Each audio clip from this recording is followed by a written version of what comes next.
Hello, everyone. My name is Rojin Manuchehri. I will be presenting our study titled Evaluating the Impact of Interaction Level on Content Learning in the Eureka Environment for Mining Engineering Education.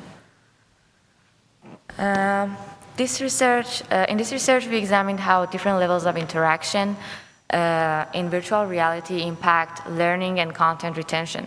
We conducted this study with the Eureka VR project in which we aim to teach froth flotation process in mining engineering.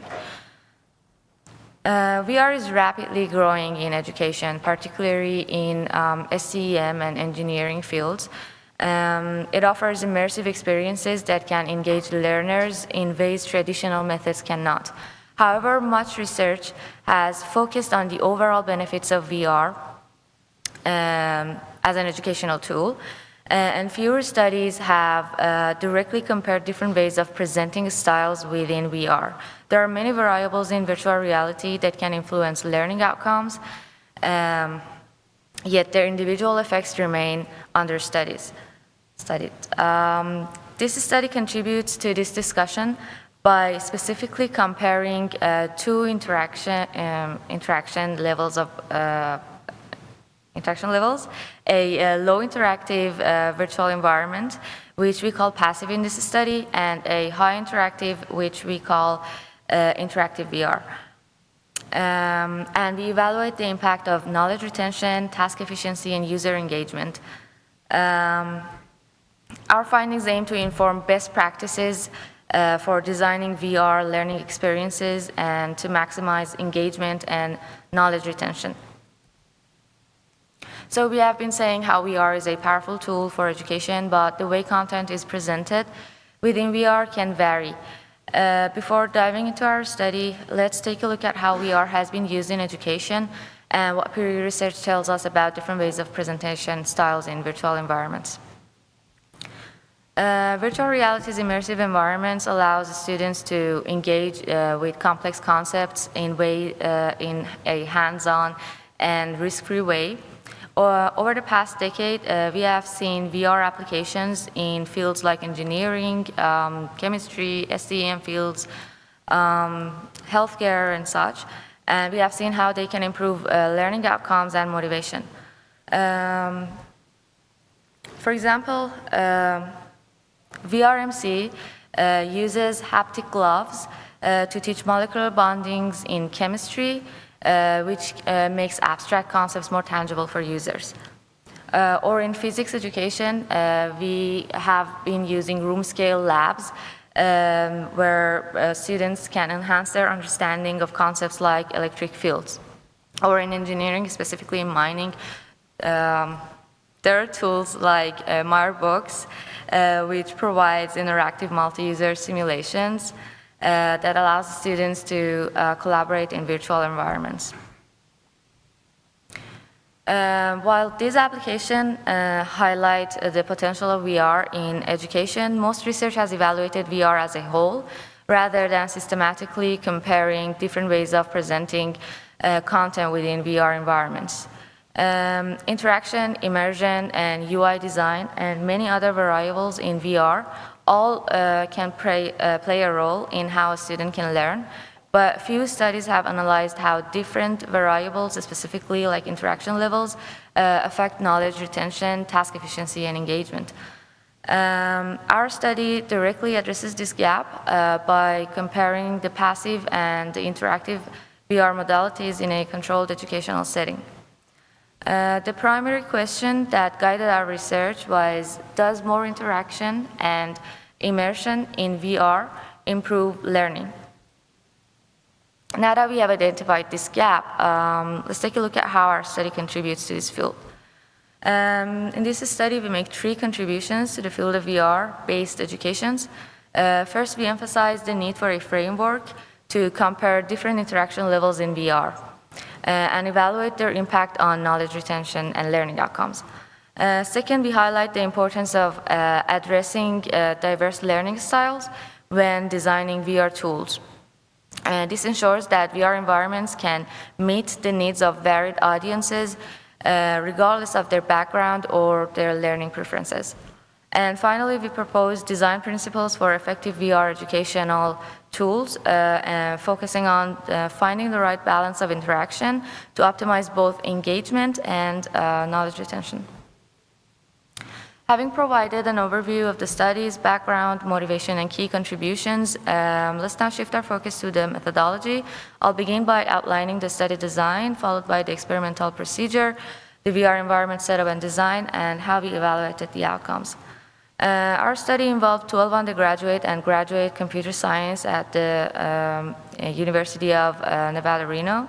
The independent variable was the interaction level, with participants being randomly assigned to one of the two groups. We measured 3 dependent variables. The assessment score, which measures the participants' understanding of the content based on their score from the in-game assessment, and task completion time, which was recorded and indicates efficiency, and engagement levels, which were collected through a post-study questionnaire. This is the overall flow of this study that we have designed and followed. With the study design established, I will now go over the steps we followed to conduct the experiments.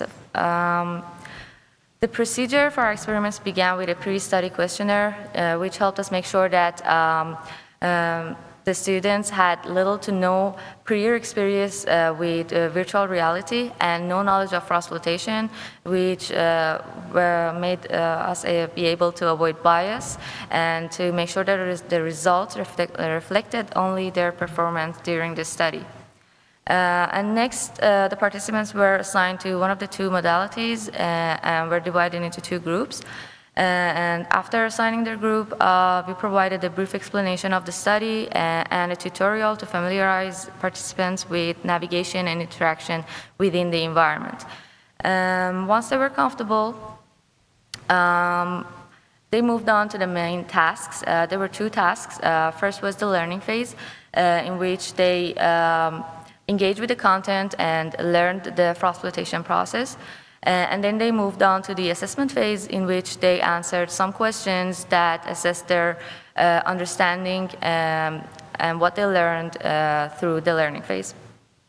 And then they completed a post-study questionnaire, which gave us insight into their perceived feedback, their satisfaction of the environment, and their engagement. Before we delve into how the study was evaluated, let me walk you through the 2 VR modalities and their design to provide a clear understanding of the experiments. The VR environment of this study were developed as part of the Eureka VR project, which is a collaboration with the mining department of the University of Nevada, Reno. The mining department provided detailed educational content on the froth flotation process, which included concepts like collector dosage, hydrophobicity, contact angle, and so on. And this content was transformed into 2 standalone modalities, a interactive and a passive. The interactive modality was developed first, which focuses on an active learning experience. In this environment, participants could manipulate elements like mineral levels using sliders, real-time feedback in the form of short text or voice messages explained how their actions influence the process. And the goal was to provide a responsive and exploratory environment that promoted active learning and to guide participants through the concepts. The passive modality was initially designed as a museum-like experience where participants navigated through froth flotation tanks, which had a demonstration of one of the concepts happening within them, which was accompanied by some text and visuals and information. It was adapted to function independently without requiring much interaction. We ensured that the learning could happen through observation alone and provided all the necessary information they needed to understand the whole process. Now that we are familiar with the details of the study and the design of our VR environment, let's look at how we evaluated their effectiveness and the questions that guided our analysis. In this study, we aim to measure how interaction level impacts learning outcomes. Our primary research question was, does more interaction and immersion in VR improve learning? To answer this, we explored both quantitative and qualitative metrics. Quantitatively, we assessed participants through two primary measures: their assessment score on the froth flotation concepts and the time taken for them to complete the tasks, which made sure helped us determine knowledge retention and efficiency. Qualitatively, we focused on user engagement, which we collected their feedback and ratings on their engagement through a post-study questionnaire. And we gathered also feedbacks on the challenges they faced during the study for the usability of the environment and navigation and interaction. To analyze the metrics that I just mentioned, we used the ANOVA test to determine whether there were any statistically difference in the metrics, which allowed us to compare the means of multiple metrics across the two groups while controlling for error rates. This slide gives an overview of the key areas. As you can see in this chart, the interactive group, which has a darker blue color, performed slightly better across all metrics except for the completion time, which less is better. I'll go over each metric in more detail in the following slides. For the quantitative metric, let's start with the assessment scores. Interestingly, we found no statistically significant difference between the two modalities, which suggests that both of the groups' environments were equally effective in conveying the knowledge about the froth flotation process. However, when it comes to task completion time, we observed a statistically significant difference from the interactive and passive, which interactive performed better. Qualitative feedback for engagement and immersion ratings showed slight trends favoring the interactive modality, but the difference were not statistically significant again. Still, participants' qualitative feedback revealed a preference for the interactive modality and environment and provided additional context to the results. While the performance and knowledge retention was almost the same for both of the groups, participants reported that they enjoyed the interactive modality more and that it was easier for them to go through, while users from the passive group found experiments rather boring as they had to do a lot of observation and reading. And both of the groups reported struggles with navigation and usability. While the assessment scores showed no significant differences across both groups, the faster task completion time suggests that it was easier for learners to understand the concepts and allowed them to progress through the experience more efficiently. This was supported by the user feedback where participants in the passive modality noted they found the necessary information, but described the process as mentally taxing and less engaging, which required them a lot of focus to observe all the content, while no such reports were observed in the interactive group. The near equal ratings for engagement and immersion across both groups might be attributed to the novelty of VR for many participants, as this was their first experience with such technology, which made the overall experience equally exciting for both groups. An important takeaway from these results is that both modalities have their strengths and can be applied strategically depending on the audience and the content being taught. For instance, passive environments may be more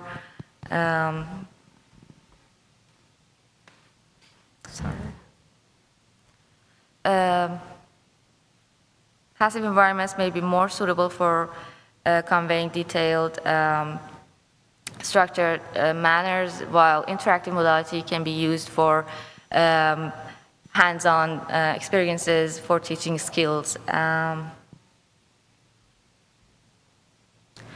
And to conclude, I will reflect on the research questions that guided the study, highlight our contributions, and discuss the implications for future work. First, we asked whether higher interaction improves learning. Our results showed that while interactive modalities improved efficiency and were preferred by users, knowledge retention was consistent across both modalities, which suggests that interactivity alone may not guarantee better retention, and highlight the importance of considering other design factors. Next, we aim to uncover principles for designing effective VR-based educational tools. One takeaway is the importance of balancing interactivity and usability. This study contributes to this field by providing empirical evidence on how different VR interaction levels influence learning outcomes. By demonstrating the strengths and limitations of both of the modalities, we highlight that there isn't a one-size-fits-all approach to VR design. Another contribution is the dual modality framework we developed for comparing the two different styles of presenting content. The framework is not limited only to our study or froth flotation or mining.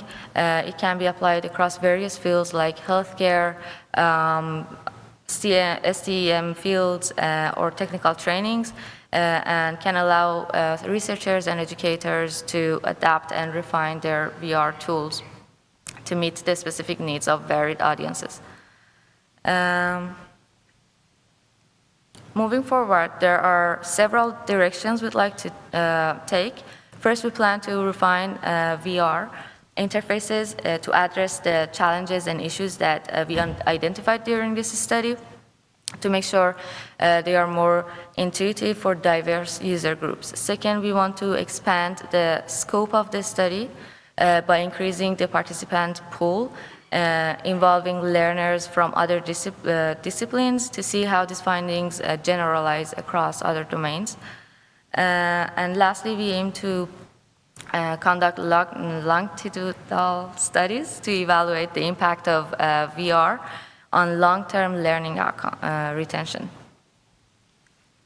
Thank you. Great. Thanks a lot, Roshan.